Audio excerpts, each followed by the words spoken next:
Discipleship, ശിഷ്യത്വത്തെക്കുറിച്ചാണ് കഴിഞ്ഞ ദിവസം പറഞ്ഞത്. ദിസ് ഈസ് അതിൻ്റെ പാർട്ട് 3 ആണ്. കർത്താവിൻ്റെ പരിശുദ്ധാത്മാവ് നമ്മളോട് പറയുന്നത്, ദൈവത്തിൻ്റെ ആത്മാവിൽ നമ്മൾ ദൈവത്തിൻ്റെ ശിഷ്യന്മാരാകാതെ, ക്രിസ്തുവിൻ്റെ ശിഷ്യന്മാരാകാതെ ദൈവത്തിന് നമ്മളെ ഉപയോഗിക്കാനൊക്കത്തില്ല. So we are actually becoming a disciple means become like the master. ആ മാസ്റ്ററിനെ ഫോളോ ചെയ്യാനാണ് ദൈവം നമ്മളോട് ആഗ്രഹിക്കുന്നത്.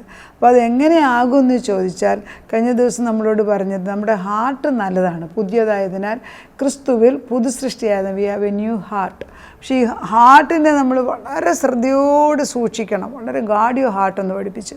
അത് കഴിഞ്ഞിട്ട് നമ്മളോട് പറഞ്ഞു, ഈ ഹാർട്ട് ശുദ്ധമുള്ളതല്ല എങ്കിൽ എന്ത് നന്മ പ്രവൃത്തി ചെയ്താലും ദൈവം സ്വീകരിക്കത്തില്ല. പക്ഷേ ഹാർട്ട് ശുദ്ധമായി കഴിഞ്ഞാൽ we need wisdom and revelation.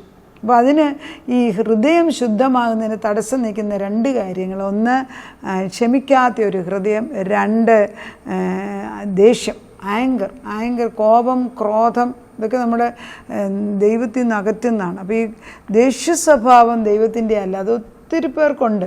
നമ്മളത് ജസ്റ്റിഫൈ ചെയ്യും, എനിക്ക് ദേഷ്യമുണ്ട് അതുകൊണ്ട് തന്നെ. അത് ദേഷ്യം, anchor is 1 step below murder എന്നാണ് പറയുന്നത്. അതായത് ദേഷ്യം കൊലയെക്കാട്ടിൽ 1 സ്റ്റെപ്പ് മാത്രമേ താഴ്ചയുള്ളൂ. അടുത്ത ദേഷ്യം കൂടുമ്പോഴാണ് മറ്റുള്ളവരെ കൊല്ലുന്നത്. അപ്പം അതൊരു നല്ലതല്ല, അത് ദൈവത്തിൻ്റെയാണ്. അപ്പോൾ ഇത് രണ്ടും I will deal with it in between. പക്ഷേ ഇന്ന് ഡിസൈപ്പിൾഷിപ്പിനെ കുറിച്ച് കഴിഞ്ഞ ദിവസം പറഞ്ഞത്, we need wisdom and revelation.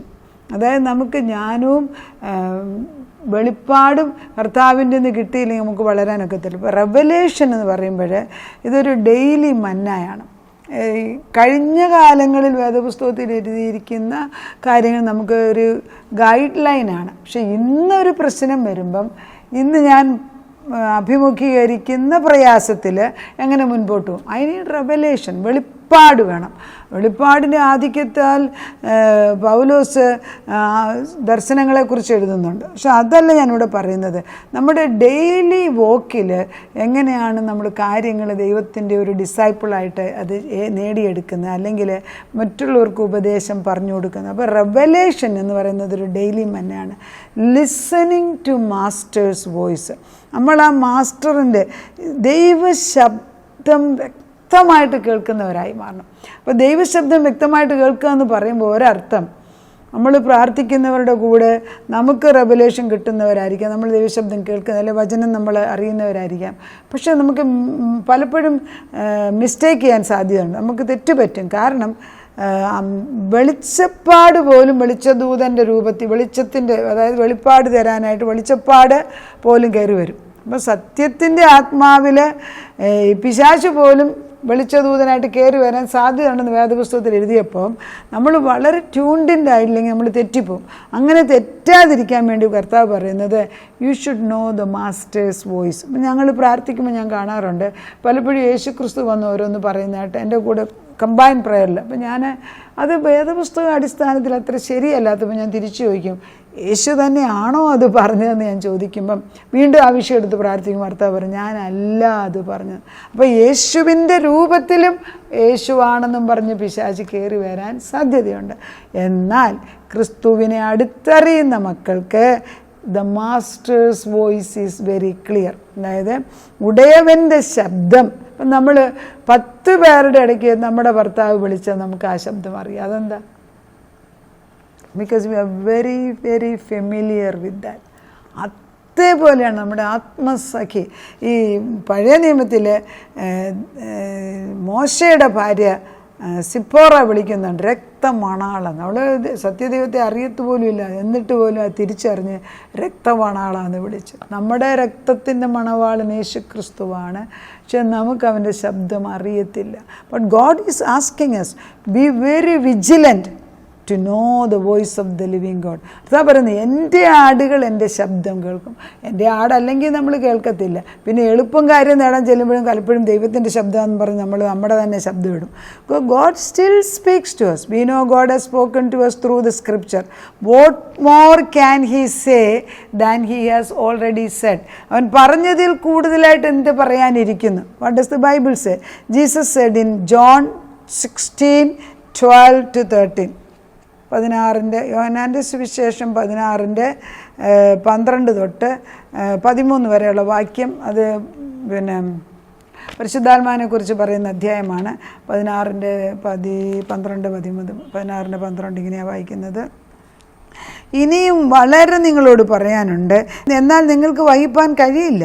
സത്യത്തിൻ്റെ ആത്മാവ് വരുമ്പോഴോ അദ്ദേഹം പറയാണ്, സത്യത്തിൻ്റെ ആത്മാവ് വരുമ്പോഴോ അവൻ നിങ്ങളെ സകല സത്യത്തിലും വഴി നടത്തും. അവൻ സ്വയമായി സംസാരിക്കാതെ താൻ കേൾക്കുന്നത് സംസാരിക്കുകയും വരുവാനുള്ള നിങ്ങൾക്ക് അറിയിച്ചു തരികയും ചെയ്യും. അപ്പം കണ്ട, വരുവാനുള്ളത് പോലും അറിയിച്ചു തരുന്നത്. അത് ഇതപ്പോൾ ഇത്ര എഴുതിയത് കാര്യമല്ല. ഇതിൽ കൂടുതൽ നാളെ എന്ത് വരുമെന്നും നാളെ അടുത്ത വർഷം എന്ത് വരുമെന്നും നാളെ എന്ത് ആപത്ത് വരുമ്പോൾ അതെങ്ങനെ മാറ്റി പ്രാർത്ഥിക്കാൻ കഴിവുണ്ടെന്ന് പോലും ആത്മാവ് പറഞ്ഞു തരുമെന്ന്. അപ്പോൾ വേദപുസ്തകത്തിൽ എഴുതിയിരിക്കുന്നത് കൂടുതലായിട്ട് ചില കാര്യങ്ങൾ പറഞ്ഞു തരുന്നും കൂടെ ഉണ്ട്. വ്യക്തമായിട്ടില്ലേ? I have much more to say to you, more than you can now bear. But when the spirit of the truth comes, he will guide into all truths. Now that the spirit resides in us, the conversation continue. അപ്പോൾ ഇപ്പം നമ്മളിൽ, ഈ പുതിയ നിയമത്തിലെ ആളുകളാണ്, നമ്മളിൽ പരിശുദ്ധാത്മാവ് deposit ചെയ്ത് അവനെൻ്റെ ഉപനിധിയാണ്. അന്ത്യത്തോളം അവൻ എന്നെ സൂക്ഷിക്കാൻ വിശ്വസ്തനാണ്. അപ്പോൾ ഇനിയിപ്പം tuned in to the Holy Spirit. പരിശുദ്ധാത്മാവ് ഉണ്ടെന്ന് ആദ്യം അറിയണം. പരിശുദ്ധാത്മാവ് സംസാരിക്കുന്നതാണെന്ന്, പരിശുദ്ധാത്മാവ് നമ്മളോട് കൗൺസിലറാണെന്ന് മനസ്സിലാക്കണം. പരിശുദ്ധാത്മാവോട് ചോദിക്കണം. അത് വളരെ വളരെ നിർബന്ധമാണ്. The conversation still continuous. അതായത് നമ്മൾ പറയത്തില്ലേ, എനിക്കങ്ങനെ തോന്നി, അല്ലെങ്കിൽ എനിക്കൊരു ഇൻറ്റ്യൂഷനാണ്, എനിക്കങ്ങനെ അതൊക്കെ ആരാ? ഹോളി സ്പിരിറ്റ് മറ്റേ സ്പിരിറ്റും ഉണ്ട്. പക്ഷേ ഹോളി സ്പിരിറ്റ് ആണെന്ന് വിശ്വാസികൾക്ക് തിരിച്ചറിയുന്നിടം വരെ പ്രാർത്ഥിക്കണം. We don't hear God. Why? Because we are never told that he does speak. ദൈവം നമ്മളോട് സംസാരിക്കുന്നു, ഇപ്പോഴും സംസാരിക്കുന്നു എന്ന് ആരും പറയുന്നില്ല. അതുകൊണ്ടാണ് കേൾക്കാത്തതെന്ന്.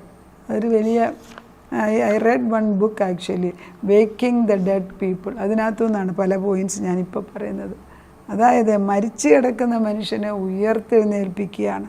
നമ്മളോട് ദൈവം സംസാരിക്കുന്നു. But we are not hearing, because ആരും പറഞ്ഞിട്ടില്ല ദൈവം സംസാരിക്കുമെന്ന്. He who belongs to God hears what he says. യോഹന്നാന്റെ സുവിശേഷം 8:47. ദൈവത്തിനോട് യോജിച്ച് നിൽക്കുന്നവർ ദൈവശബ്ദം കേൾക്കും. 8:47 എങ്ങനെയാണ് പറയുന്നത്? 8:46-47. ദൈവസന്തതിയായവൻ ദൈവവചനം കേൾക്കുന്നു, നിങ്ങൾ ദൈവസന്തതി അല്ലായ്ക കൊണ്ടേ കേൾക്കുന്നില്ല. ദൈവത്തിൻ്റെ സന്തതിയാണ്. ദൈവത്തിന് അപ്പൻ പറയുന്നത് മക്കൾ കേൾക്കുമല്ലോ. പക്ഷെ അപ്പനും മക്കളും എന്നുള്ള ബന്ധം നമുക്കുണ്ടോ? അതോ ഭാവി സ്റ്റേജിൽ നിൽക്കുകയാണോ? ചോദ്യമാണ്. യോഹന്നാന്റെ സുവിശേഷം 10:2-4 വരെയുള്ള വാക്യം. 10:2-4 വരെ. 10 പറയുന്നു, വാതിലൂടെ കടക്കുന്നവൻ, കർത്താവ് പറയുന്നു, ആമേൻ ആമേൻ നിങ്ങളോട് ഞാൻ പറയുന്നു, ആട്ടിൻ തൊഴുത്തിൽ വാതിലൂടെ കടക്കാതെ വേറെ വഴിയെ കടക്കുന്നവൻ കള്ളനും കവർച്ചക്കാരുമാകുന്നു. വാതിലൂടെ കടക്കുന്നവന് ആടുകളുടെ ഇടയനാകുന്നു. അവന് വാതിൽ കാവൽക്കാരൻ തുറന്നു കൊടുക്കുന്നു. ആടുകൾ അവൻ്റെ ശബ്ദം കേൾക്കുന്നു. തൻ്റെ ആടുകളെ അവൻ പേർച്ചൊല്ലി പിടിച്ച് പുറത്ത് കൊണ്ടുപോകുന്നു. ഉണ്ടോ?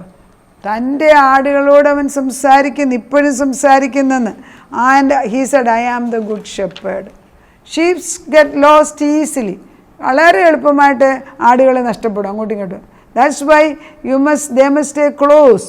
അതുകൊണ്ട് അടിയുടെ അടുത്ത് നിൽക്കണം. A good shepherd personally guides the flocks through danger. പ്രയാസ സന്ദർഭങ്ങളിൽ ഒരു നല്ല ഇടയൻ അതുങ്ങളെ ഒന്നിച്ചു കൊണ്ടുപോകും.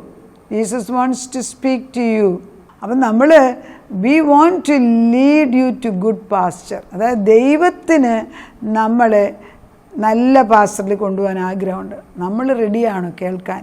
നമ്മളെ ഉന്നത പദവിയിലാക്കാൻ ദൈവത്തിന് ആഗ്രഹമുണ്ട്. നമ്മൾ റെഡിയാണോ? Walking with God is a way of life. അവൻ്റെ കൂടെ അവൻ്റെ ശബ്ദം കേട്ട് നടക്കുന്ന ഒരു വഴിയാണ്. അത് പഠിച്ചെടുക്കണം. It is to be learned. as brother Lawrence said, we practice the presence of God. ദൈവത്തിൻ്റെ സാന്നിധ്യം അടുത്തറിഞ്ഞ് അനുഭവിച്ചറിയണം. Stay very close by his side and learn from his voice and obey his counsel. അത് നമ്മൾ അവൻ്റെ ശബ്ദം വ്യക്തമായിട്ട് കേൾക്കത്തക്കത്തിൽ അടുത്തിരിക്കണം. ഈ ക്രോണിക്കിൾസ് ഓഫ് നാണിയ എന്നും പറഞ്ഞൊരു ബുക്ക് പിന്നെ എഴുതിയിരിക്കുന്നതിനകത്ത് ആക്ച്വലി അതിനകത്ത് ഒരു മെയിൻ ക്യാരക്ടർ അസ്ലാനാണ്. ഈ അസ്ലാൻ എന്ന് പറയുന്നത് ഒരു സിംഹമായിട്ടാണ്. അത് ദൈവത്തെ റെപ്രസെൻ്റ് ചെയ്യാണ്. അപ്പോൾ ഈ അസ്ലാനെ കാണാനായിട്ട് ലൂസി എന്ന് പറയുന്നൊരു മെയിൻ ഫിഗറുണ്ട്. അവൾക്ക് 10-11 വയസ്സ് കാണുമായിരിക്കും. അപ്പം ഈ അസ്ലാന് നേരത്തെ ഈ ലൂസിയെ പരിചയമായി കഴിഞ്ഞിട്ട് പിന്നെ അവർ മാറി നിൽക്കുകയാണ്. എന്നാൽ കുറേ പ്രയാസം വരുമ്പോൾ ഈ ലാസ്റ്റിൽ ലൂസി ഒത്തിരിയും പ്രയാസപ്പെട്ട് കുതിരപ്പുറത്ത് ഈ അസ്ലാനെ ഈ വലിയ സിംഹത്തിൻ്റെ രാജാവാകുന്ന സിംഹത്തിൻ്റെ അടുക്കൽ വരുന്നു. അപ്പോൾ സിംഹം ചോദിക്കുന്ന ലൂസിയോട്, നീ എന്താ ഇത്രയും നാളും എൻ്റെ അരികെ വരാഞ്ഞെന്ന്. അപ്പോൾ അവൾ പറഞ്ഞു, എനിക്ക് ഭയമായിരുന്നു. പക്ഷേ രാജാവാകുന്ന സിംഹം ലൂസിയെ നോക്കിക്കൊണ്ടിരിക്കുകയാണ്. കടന്നു ചെല്ലേണ്ടത് നമ്മുടെ ജോലിയാണ്. അതുപോലെ തന്നെയാണ് ക്രിസ്തുവാകുന്ന യഹൂദയുടെ സിംഹം നമ്മളെ നോക്കിക്കൊണ്ടിരിക്കുകയാണ്. കടന്നു ചെല്ലേണ്ടത് നമ്മുടെ ജോലിയാണ്. നമ്മൾ കടന്നു ചെന്നിട്ട് അവൻ്റെ ശിഷ്യത്വത്തിൽ അവൻ്റെ ശബ്ദം കേട്ട്, അവൻ്റെ പഴയ ശബ്ദം തന്നെയല്ല, പുതിയതും ഇപ്പോഴുള്ളതുമായ പരിശുദ്ധാത്മാവ് പറയുന്ന ശബ്ദവും വ്യക്തിപരമായിട്ട് അറിഞ്ഞിട്ട് അതിനനുസരിച്ച് ജീവിപ്പാൻ ക്രിസ്തു ഇപ്പോഴും നമ്മളോട് സംസാരിക്കുന്നു. ഹോളി സ്പിരിറ്റ് നമ്മുടെ ഉള്ളിലുണ്ട്. അവൻ്റെ ശബ്ദം കേട്ട് അന്നന്ന് ജീവിപ്പാൻ ദൈവം നമ്മളെ ബലപ്പെടുത്തട്ടെ. നമുക്ക് പ്രാർത്ഥിക്കാം. നാഥ, നിൻ്റെ സന്നിധിയിൽ ഞങ്ങളെ ഡിസൈപ്പിൾഷിപ്പ് അല്ലെങ്കിൽ കർത്താവിൻ്റെ ശിഷ്യത്വത്തിലേക്ക് വരാൻ 3.5 വർഷം തൻ്റെ ശിഷ്യന്മാരെ പഠിപ്പിച്ചതുപോലെ ഞങ്ങളെ പഠിപ്പിച്ച് ഞങ്ങളുടെ ഇന്ദ്രിയങ്ങളെ ഒന്ന് ഉണർത്തിയിട്ട് ദൈവശബ്ദം എന്തെന്ന് മനസ്സിലാക്കി അതിനനുസരിച്ച് ജീവിപ്പാൻ പഠിപ്പിക്കണേ അപ്പച്ച.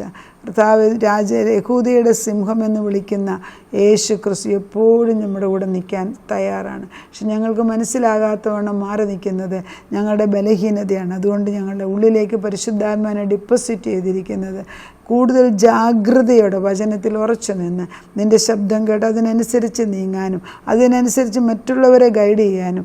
ദെബോറയൊക്കെ യുദ്ധത്തിൽ ജയിച്ചത് എങ്ങനെയാ വെച്ചാൽ നിൻ്റെ ശബ്ദം വ്യക്തമായിട്ട് അവർ കേട്ടതുകൊണ്ടല്ലേ, അതനുസരിച്ചത് കൊണ്ടല്ലേ. അതുപോലെ ഞങ്ങളും ദൈവത്തിൻ്റെ ആത്മാവിൽ നിന്ന് ഈ യുദ്ധക്കളത്തിൽ ജയിക്കാൻ തക്കവണ്ണം അനേക തലമുറകൾക്ക് മറ്റുള്ളവർക്ക് പ്രയോജനമാക്കാൻ നമ്മളും കുഴിയിൽ വീഴാതെ രക്ഷപ്പെടാൻ കർത്താവേ നിൻ്റെ ഡിസൈപ്പിൾഷിപ്പ് ആവശ്യമുണ്ട്. നിൻ്റെ ശിഷ്യത്വത്തിലേക്ക് ഇതാ ഞങ്ങൾ കടന്നു വരുന്നു. അവിടുന്ന് ഞങ്ങളെ പഠിപ്പിച്ചെടുത്താട്ട് അവിടുന്ന് ഞങ്ങളുടെ ആ ഇടയനാണെന്ന ബോധ്യം ഞങ്ങൾക്ക് വന്ന് നിൻ്റെ വചനത്തിൻ്റെ അടിസ്ഥാനത്തിൽ ജീവിപ്പാനും നിൻ്റെ ശബ്ദം ദിനംപ്രതി കേട്ടിട്ട് അതിൽ സന്തോഷിപ്പാനും അനുസരിപ്പാൻ ഞങ്ങളെ പഠിപ്പിച്ചാട്ടെ. അങ്ങനെ ചെയ്യാൻ പോകുന്നതിന് നന്ദി. യേശു ക്രിസ്തുവിൻ്റെ പുണ്യനാമത്തിൽ തന്നെ. ആമേൻ.